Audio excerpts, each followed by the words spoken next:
Hello বন্ধুরা, সকলে কেমন আছো? আশা করছি সকলেই ভালো আছো। আমি ওয়েস্ট বেঙ্গলের কলকাতা থেকে সমস্ত রকম কাজ করে থাকি। তো আগের ভিডিওতে আপনাদেরকে দেখিয়েছিলাম ইন্টার খাটটিকে আমরা মডিফাই খাটে পরিবর্তন করবো, রুমটিকে লাক্সারি রুমে পরিবর্তন করব। তো আমাদের কাজে কতটা এগিয়ে গেছে চলো আপনাদেরকে এই ভিডিওর মাধ্যমে আমরা দেখাই। তো আপনারা দেখতেই পাচ্ছেন আমাদের প্রত্যেকটা বেডে হেডবোর্ড এবং চালিও ফেলা হয়ে গেছে। তো ইটের খাট বলে এই খাটটিকে আর বোঝা যাচ্ছে না। তো রুমটাকে পুরো লাক্সারি রুমে পরিবর্তন করব। হেডবোর্ডের প্লাইও আমাদের মারা হয়ে গেছে এবং সাইড টেবিলও হয়ে গেছে। তো আমাদের প্রত্যেকটা ফ্রেম কভারিংও রেডি এবং পাল্লাও ঝুলে গেছে। আমরা পাল্লাতে ডোর স্ক্রিন ইউজ করেছি। তো আমাদের বেডটা দেখতেই পাচ্ছেন আপনারা। তো ফল সিলিংও আমাদের প্রত্যেকটা রুমে রেডি।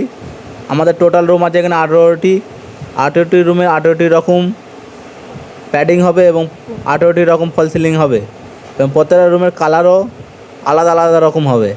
তো আপনারা কাজের ভিডিও দেখতে থাকলে আমাদের চ্যানেলটিকে সাবস্ক্রাইব করে রাখুন।